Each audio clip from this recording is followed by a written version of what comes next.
Welcome back, government students, to this week's lessons. Sorry, frog in my throat. This is going to be a different week, so hopefully you did well on the test. I'm sure by this point, by the time you're watching this, I've seen your tests and perhaps have graded your essays at this point. We are going to be studying or beginning our studies of the Supreme Court. And because of that, because we are currently at distance, and hopefully we will be back by after Thanksgiving, so 2 weeks from now, but of course we don't have school next week. This week we are going to have a very different class schedule. So I'm only recording one lecture for you, so this is all that you need to listen to. This is a very abbreviated history of the Supreme Court. And I say abbreviated because normally how I would teach this, if we were in person, is we would actually probably spend close to a week on this subject.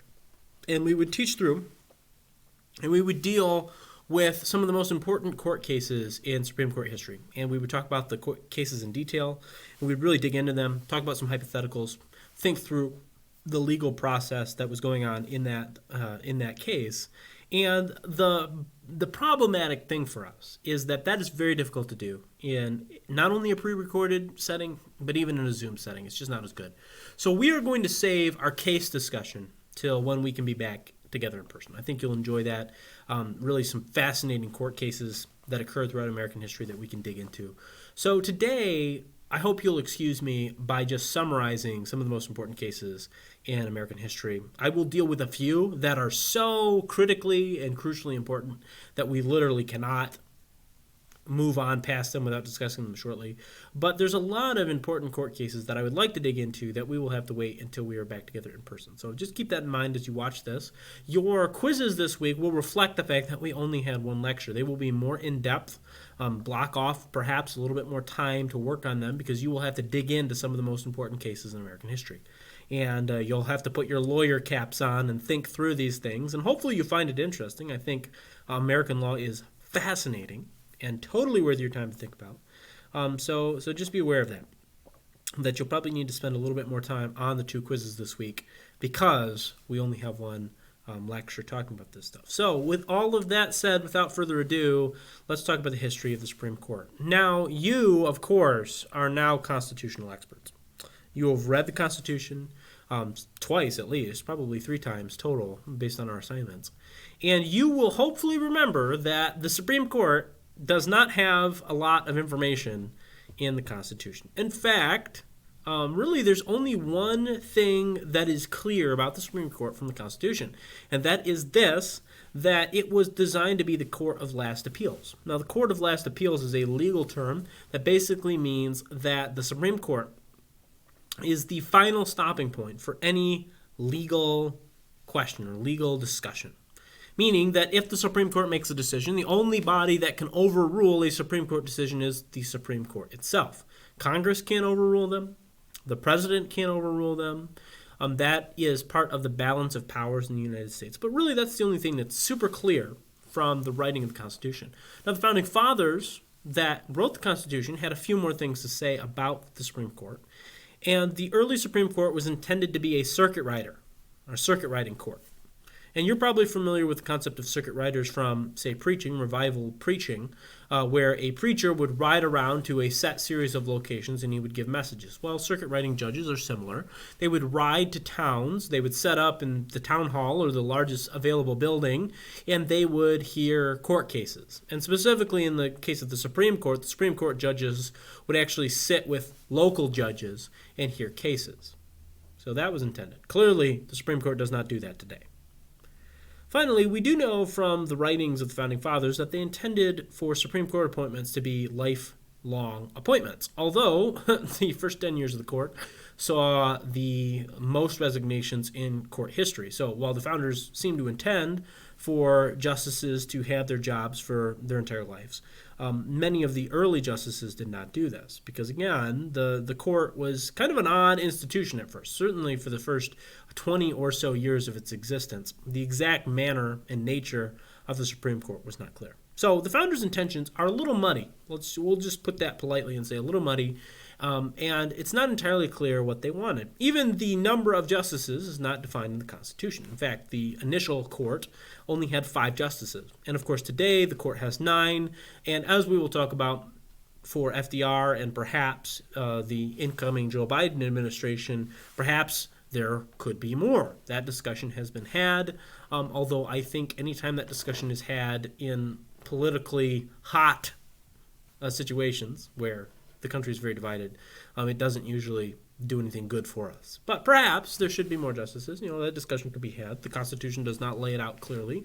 I think 9 is a good number. I would absolutely say that whatever number we pick, it's got to be odd, like 7, 9, 11, something, just because you don't want a lot of ties for reasons that we'll talk about in another lecture. Story for another time. But the founders' intention is not exactly clear. And so, really, the Supreme Court, much like American law, its history is really based on what happened, right? And we've talked about this before in class, but just in case you're not familiar with what I'm talking about or forgotten, the American law is what's called the common law. And we share this with Britain and places that were colonized by Britain. But the common law, basically, the guiding principle of the common law is something called precedent. So a legal decision made by a judge is somewhat binding on future legal decisions made on the same topic. I say somewhat binding because just because a previous judge made a decision doesn't mean that you can't make a different decision. But if you do make a different decision in a situation very similar to a previous situation, you have to have a really good reason for doing so. So that's really what the American legal system is built around, and we'll talk about that in a number of cases. So if you're still not sure what that means, don't worry about it. I think studying some specific cases will give you a better understanding of what the common law is. But the Supreme Court, in a similar manner to the law itself, kind of builds over time. So the initial founders' intentions for the court were very unclear, and it's going to take the leadership of some very impressive justices, such as John Marshall, that are really going to shape the court into what it is today. So the modern court, the modern Supreme Court, is really a result of the justices who were in the Supreme Court, not so much the original intention of the founders. And so that's important. And because of that, we need to study the entire history of the Supreme Court. We need to go from Chief Justice number 1 to Chief Justice number, I'm not even sure, 40-something, I think. We need to study the major developments in the Supreme Court so we can understand how it worked previously, how it works now, and of course along the way we need to talk about some landmark cases that affect every single American, including you, on a daily basis. So that's our objective for the lecture. Let's talk about how the court developed, what it's like, how it works, and what court cases and what decisions did it make. To start off with, we have our first Supreme Court, or Chief Justice, the leader of the Supreme Court, the presiding judge is the Chief Justice. Our first Chief Justice is John Jay. And we're not going to talk about every Chief Justice. We'll simply talk about the ones that I deem important, and most historians agree with the ones that I deem important here. But John Jay is the first Supreme Court justice, and of course he is important. Now John Jay, interesting character, one of the founding fathers that's very heavily involved in both the Declaration, War for Independence, Constitution. John Jay is involved in all of that stuff. He is a Federalist. In fact, you may have seen his name when you were looking at some of the Federalist essays that you have read. You haven't read one by John Jay, but you're certainly, you may have scrolled past John Jay's name attached to some of the Federalist Papers. He wrote 5 of them. So John Jay is a patriot, he's a founding father, he's a Federalist, and he is selected by George Washington as the first Chief Justice of the Supreme Court. The problem was that John Jay didn't like the job. In fact, John Jay was much more drawn to statecraft, being an ambassador, negotiating between nations. That was really John Jay's passion. That was what he's more interested in. In fact, he's probably most famous in American history for the Jay Treaty, a treaty between the United States and Great Britain about the borders between the northern limit of the United States and the southern limit of Canada. That's probably what he's most famous for. John Jay served for 6 years as the Chief Justice, but he didn't like the job, and in fact, he heard very few court cases. And the reason for this, by the way, is because the Supreme Court, as the court of last appeals, isn't a court that hears cases on their own. In order to get to the Supreme Court, a case almost always has to be tried in a lower court, either a state court or a federal court, and it has to make its way up the chain. And if at any point the case is decided and there's no grounds for an appeal, and if you don't know what an appeal is and what constitutes grounds for appeal, don't worry, we'll talk about it when we're back together in person in a couple weeks, then the case doesn't get to the Supreme Court. So John Jay actually wasn't just being lazy. There really weren't any cases to hear. Right? They had to work their way through the court system to even get to the Supreme Court. So John Jay didn't have many court cases to hear. A few, perhaps, but not many. Very few of importance. And in addition to that, remember I told you that the Supreme Court was expected to be circuit riders. So John Jay had to spend at least half of his year out on the road, and he hated that part. He wrote to Washington and basically said, I miss my family. I don't want to be out here riding. This riding is stupid. And in fact, a number of men were nominated to the Supreme Court, and they said, no, I won't do the job. The president who nominated them said, why? And they said, I don't want to ride between locations. Like, I'm old. The average age of a Supreme Court justice at that time, I think, was 50-something. And they said, I'm old. I don't know how many years I've got left. I'd rather spend my time with my wife and my kids. I don't want to be riding around, staying in hotels and inns, and riding a horse all day. I'm not interested. I don't want to do that part. So eventually that requirement gets dropped very early on in the Supreme Court's history.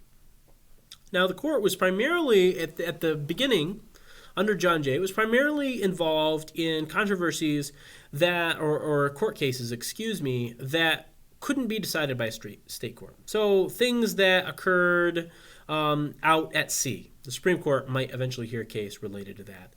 Something that involved a conflict between states. The Supreme Court might hear a case related to that. But really, the Supreme Court did not hear many cases under John Jay.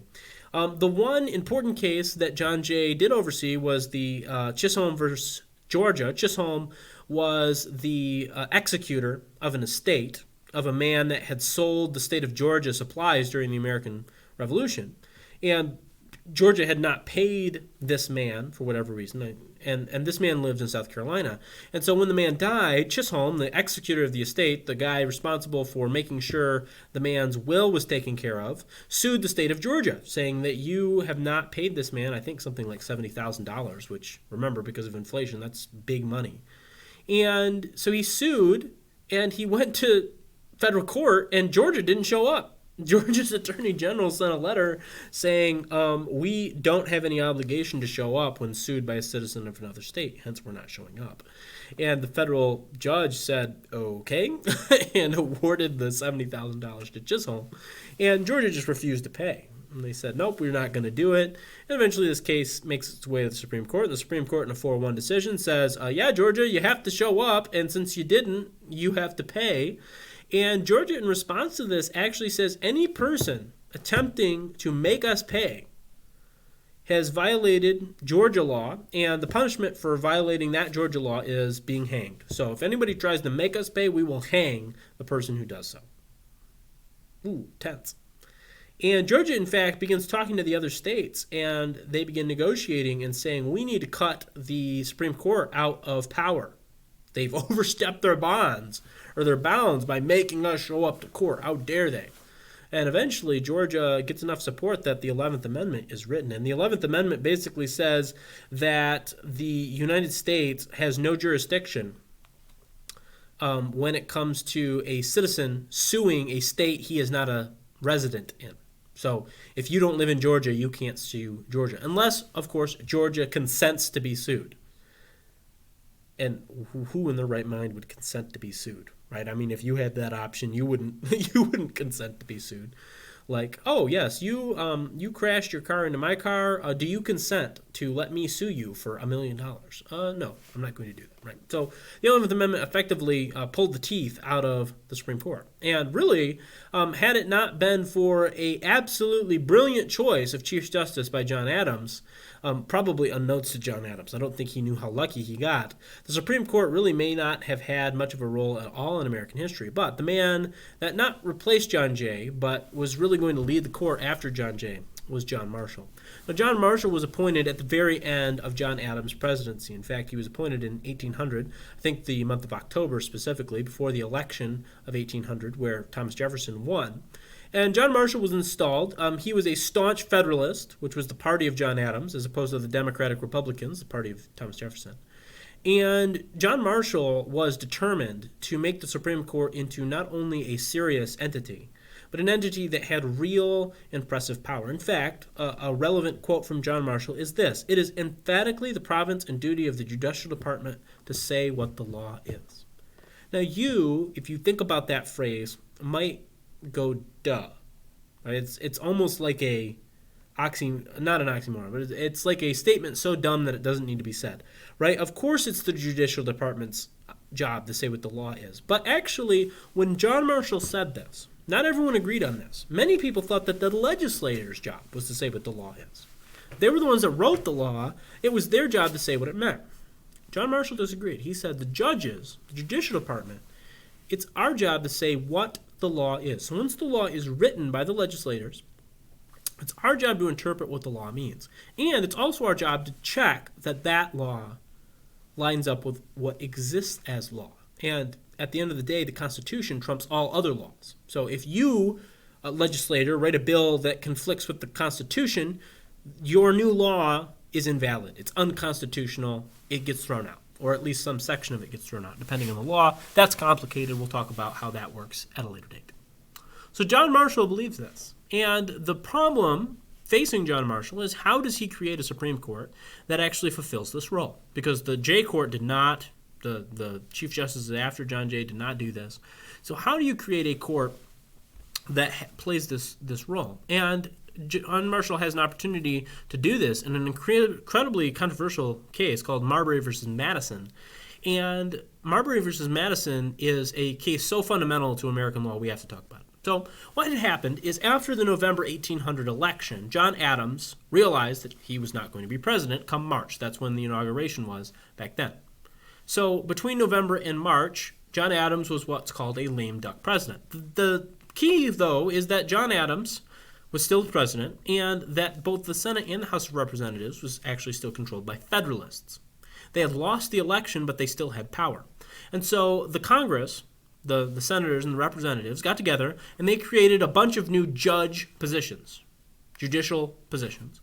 And John Adams picked a whole bunch of people to fill those positions. And of course, John Adams, being the intelligent person he is, picks people that agree with him. He picks Federalists for those jobs. And in fact, so many judges were created and so many people were picked to be judges that by the time March rolled around, they had not successfully signed everybody's papers. The positions had been created, the men had been picked, but not everybody's papers had been signed. And so Thomas Jefferson and James Madison, his Secretary of State, roll into the White House in March, and they have a stack of papers that need to be signed confirming Federalists as judges. And James Madison says, no, I'm not going to sign these. Sorry, guys, you were too slow. I'm not going to approve these judges. I'm not going to sign the paper. If I don't sign the paper, you can't be a judge. Ha. Now, one of the men who was supposed to be a judge, who had one of those papers on Madison's desk that was not signed, was a guy by the name of Marbury. Marbury sued Madison and said that you have to sign the document. In fact, he filed a request for a writ of mandamus in the Supreme Court, basically an order from the Supreme Court telling Madison to sign the document.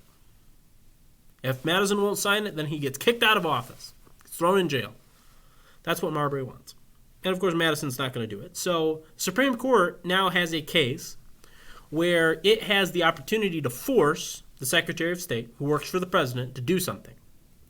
All right, this is big. And this is the opportunity that Marshall has been waiting for, the opportunity to see whether it's the judicial department, the Supreme Court's department, to decide what the law is. And Marshall pulls off one of the most intelligent and brilliant political moves in all of American history. He looks at the case, he writes an opinion, and in the opinion he says, Madison, Congress has created the judge positions, the president filled them, you, as an extension of the president, not the man, but the extension of the presidential role, you must sign the writ of mandamus. Or you must sign the commission. You have to make that guy a judge. Okay? It's not an option. You can't choose not to do it. Not an option.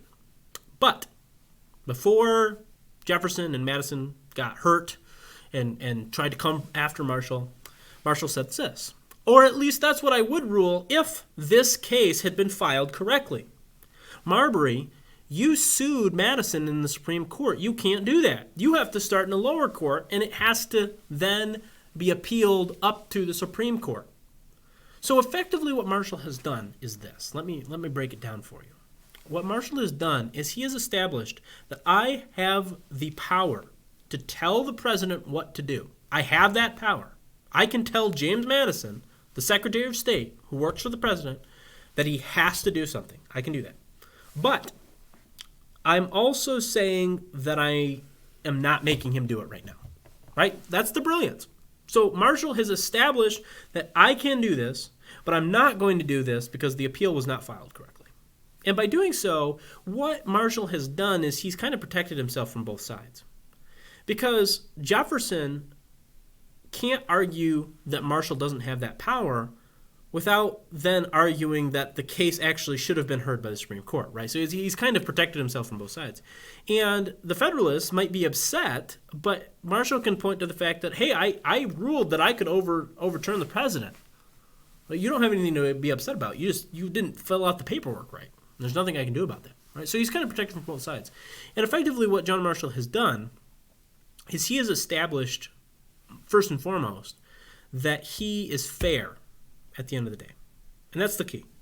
Because what John Marshall has done is he's made a ruling that is based on the Constitution, actually. That's what the entire case is based on. And he's also proved that he's not going to play favorites because the person that was suing the government was of his political party. So he said, I follow the Constitution. I don't follow the political party that appointed me. Because if he followed the political party that appointed him, he would have ordered Madison to do it. And that's it. He would have favored the Federalists because he was a Federalist. He'd been appointed by a Federalist. And that might have led Thomas Jefferson and James Madison to try and get rid of the Supreme Court entirely. But instead, he put his entire stock on the Constitution. He said, I'm making this decision because my loyalty is to the Constitution. It's not to a party. It's not to a man. It's to the Constitution. And by doing so, Jefferson and Madison accepted Marshall's ruling. They said, okay, Madison should have signed the document. He doesn't have to because it got misfiled. So now he doesn't have to sign it. And by doing so, they've basically accepted the fact that the Supreme Court now has the ability to overrule even the president. Even Congress can be overruled by Supreme Court if there's constitutional issue involved. Right? So Marshall has done this incredible thing. He's established the Supreme Court as important. And he continues to do that through the next 40 years. He decides some of the most important cases in American history. We don't have time to talk about them. Okay, you'll look at a couple of them this week, perhaps. But we have to move on. We'll come back to those when we're back together in person. The next Chief Justice of note is Taney, Roger Taney. He goes down as one of the worst Supreme Court Chief Justices of all time. So John Marshall is like the high point, one of the best, and Taney is one of the worst. And of course, the most infamous decision that Taney made was the Dred Scott decision, the Dred Scott case. Just to refresh you on Dred Scott was an African American. He was a slave, and he was owned by a U.S. military officer. And because he was owned by that military officer moved Dred Scott around the country. And one of the places that Dred Scott moved was Wisconsin. Now, Dred Scott had a good relationship with this master, and so he moved willingly with his master, and he came back, and eventually he ended up in Missouri. And unfortunately, the master died, and Dred Scott, as a result of this, was sold to another master. This master was not favorable towards Dred Scott. Very bad experience. And Dred Scott's frustrated with this. He had been given an unparalleled amount of freedom with his former master. Now he has no freedom. He's being badly treated. He's talking to one of his friends, and his friend says, well, Dred Scott, weren't you in Wisconsin? And Dred Scott says, yes, I was in Wisconsin for a little while. And the man basically said to Dred Scott, well, Wisconsin's a free territory. If you were in Wisconsin, you were a free man. And when you came back with your master, you did that out of your own free will, but you were a free man.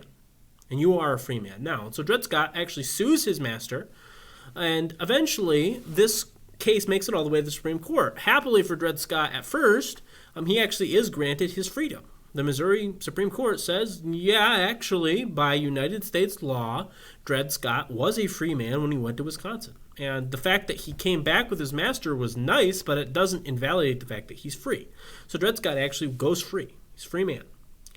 And then the Supreme Court hears the case, and the Supreme Court makes what is often considered the worst judicial decision in United States history.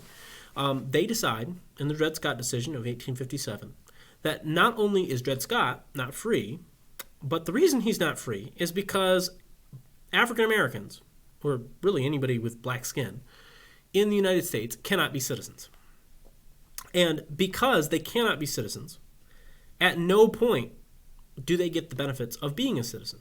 So effectively, in a single decision, every African American in the United States lost their citizenship. Whether they were a voting, fully free member of society, or whether they were a slave in the Deep South, they could no longer be citizens. Effectively, it classified them as property. That was, and many African Americans were deeply disturbed by this, not only because of the racial attitudes of the court, which were not good at this time, but really it even left their legal status up for debate. Like, were they just property? Could they be claimed as derelict property? You know, it's like a tractor being left in your field. Could somebody just come grab them because they were property, not citizens anymore? So this was deeply disturbing to African Americans, as it should have been, and one of the worst decisions in Supreme Court history. Of course, invalidated by the Emancipation Proclamation in 1863 and completely overwritten by the 13th, 14th, and 15th Amendments. But a very, very bad decision. Moving on, after the Civil War, we have a number of landmark cases that we would talk about in detail, but we're not going to talk about in this format. But we have what's sometimes called the robber baron courts. This is the Supreme Court during the era of Rockefeller, Vanderbilt, Carnegie, those men, and the rise of American industry. Obviously, we've got a lot of important things going on at that time. Number one, we have the post-slavery situation in the South, where the idea and understanding of race is changing, and the Southerners are attempting to hold on to their old ways of doing things and creating systems of segregation and solidifying those systems of segregation into law. That's going on, and we have some perhaps not disastrous isn't the right word, but some very unfortunate court decisions that are going to keep African Americans in the South held down for a large number of years. The most famous of these cases is the Plessy versus Ferguson case, which is the case that effectively allows separate but equal, segregated schools, segregated bathrooms, segregated things like that. Obviously a disastrous case in the long term. There's some civil rights cases in the 1883. And we'll talk about all these in detail. Most of them are very interesting. We also have a number of labor cases. These are cases involving workers versus employers, and the Supreme Court's going to weigh in on those things. And typically the court in this period leans very conservative, traditional. It upholds the segregation laws. It usually sides with employers over workers. So there's a lot of complicated things that go on at this time that are going to be very relevant later on. Some of these court decisions still affect us today and are worth talking about. Moving on, after the robber baron era, which really ends at about World War I, we have World War I, a disastrous time for the legal history of the United States. Don't have time to talk about it today. Between World War I and World War II, we have the Taft Court, which is for most of the 1920s. William Howard Taft was the only U.S. president to later become a Supreme Court justice, so that was interesting. Taft doesn't hear really any particularly interesting cases, but he is a Supreme Court justice. Then, of course, we have 1929, which is a year of infamy. Of course, in October of 1929, we have the stock market crash that launches the Great Depression. The Great Depression lingers until really the United States entered World War I in 1941.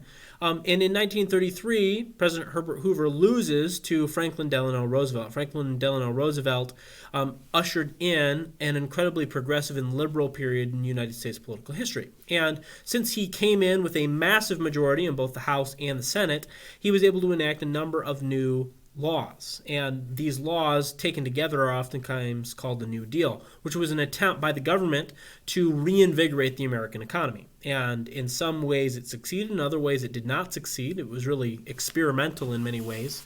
We didn't know how it would work.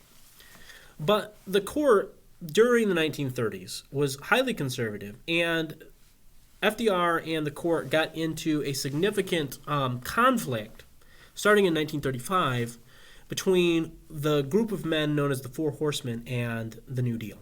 The Four Horsemen, along with Chief Justice Owens, consistently voted against New Deal legislation. So these new laws passed by Congress, in a 5-4 majority, the Supreme Court would declare unconstitutional. And so the law would be rolled back, wasn't in effect. And FDR was very frustrated by this because it seemed that every time he would make progress, he would create a law that that perhaps could help America, these judges would invalidate that law, and therefore they would drive progress back. And so FDR in the 1937 presidential election began to talk about packing the court. He suggested a system where any justice over 80, and all four of the four horsemen were over 80, would be able to stay on, but as soon as they turned 80, a new position on the bench would open up, and a new junior judge would be appointed to the Supreme Court. And this junior judge would have full voting rights. It's just when the 80-year-old or above judge died, that position would no longer exist. And instead, the junior judge would just fill that position. So the number of judges would be entirely dependent on the number of 80-year-olds on the court. So if there were 4 80-year-olds on a court of 9, then that would mean there were 4 additional slots. So that would bring the court size up to 13. Effectively, what this would do is it would allow FDR to basically pick his own hand-picked replacements for these guys while they were still alive. And this was an interesting proposal. It had some issues. It has some issues as a plan. And FDR actually was politically kind of roasted for this plan. Not at first, though. At first, many Americans were like, okay, well, maybe that makes sense. The Supreme Court does seem to be causing problems.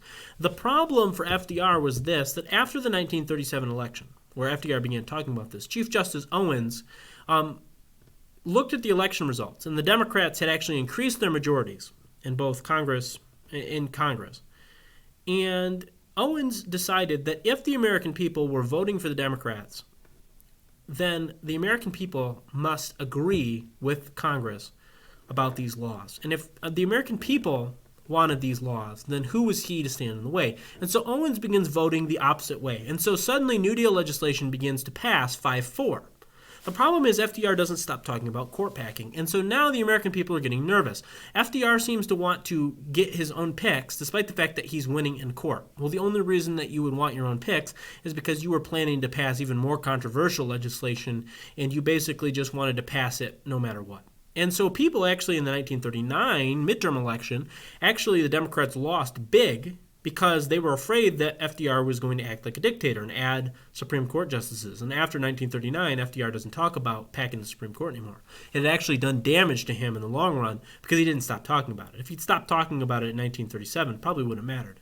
But by continuing to talk about it, many people were afraid that he was trying to take more power for himself. That's an accusation that often gets leveled at FDR.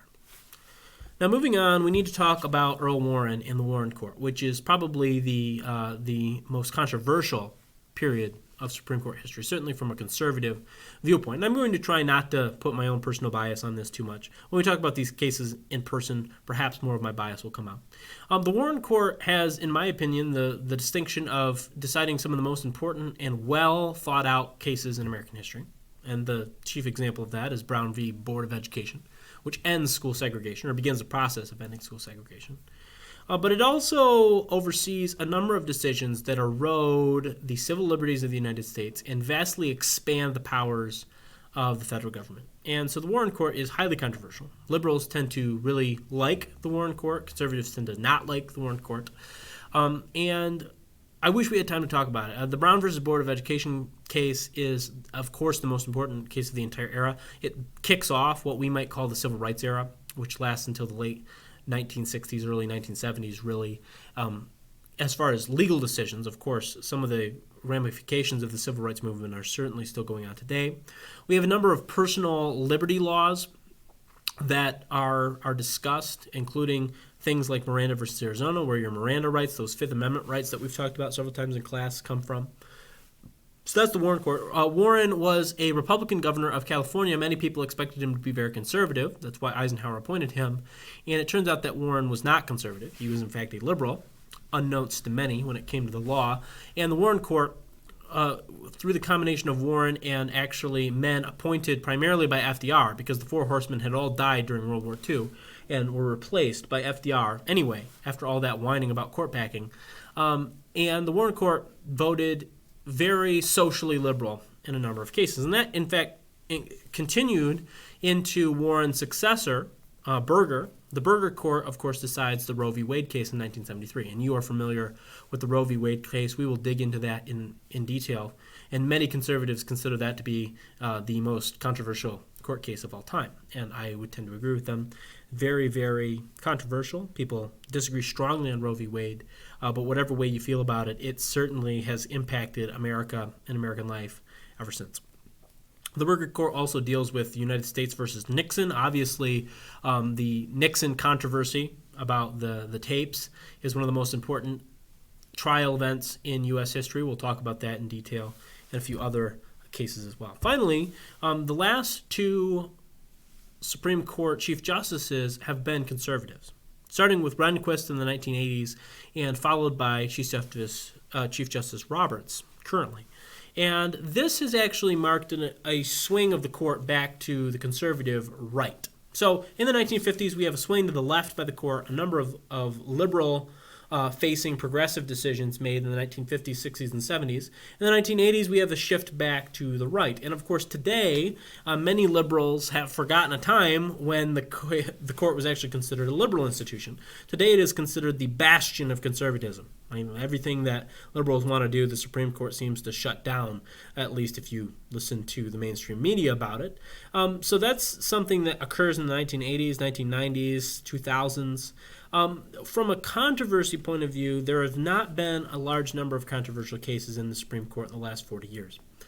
And the reason there have not been a lot of controversial cases is twofold. Number one, I think the court has, in general, simply chosen not to take controversial cases. And that probably has something to do with their conservatism.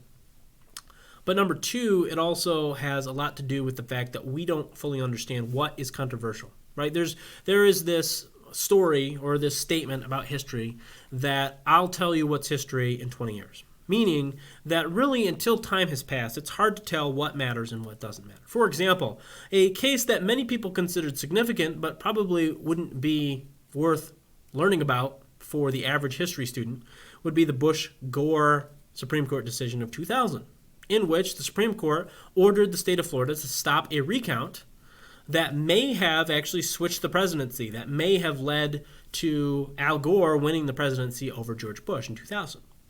Now that political case is important. It was controversial. People talked about it. But seeing as we have the largest number of vote count challenging cases in U.S. history in the Supreme Court, in the lower courts right now, the Bush-Gore decision may be incredibly important and may perhaps be one of the most defining court cases of all time. And we're only finding that out now that we have another case or another series of cases that are going to reference back to that case. So it's hard to say anything about the most recent sessions of the court. We can talk about some of the most famous modern cases. Okay, you're probably familiar with the case of the Colorado baker who was asked to bake a cake for a homosexual couple and refused. You're familiar with the legalization of gay marriage in 2015. So there are a number of cases that we can talk about that are probably big deals. But it's really hard to say what in the last 20, 30, even 40 years have been completely societal changing, because it's hard to know until after a few years. Similar to Brown v. Board of Education, I don't think anyone realized in 1954 that Brown v. Board of Education was going to be one of the most important court cases in U.S. history. But now, looking back, with the benefit of hindsight, we know that that court case was incredibly important. So we will talk about some modern cases, but it's hard to know which ones are incredibly important. All right, I've talked for a while now. Remember, this is the only lecture for this week because you're going to be spending some extended time studying some cases that I think are particularly relevant, specifically mostly older cases in the case of this week. In the following weeks, we'll talk about ones that are more modern. Hopefully, we're back in class by that point and can discuss these classes in person, or these cases in person, because I think that's a lot more fun, where you can kind of interact and ask me questions about them. And so hopefully you'll enjoy that. And for the time being, have a great rest of your week.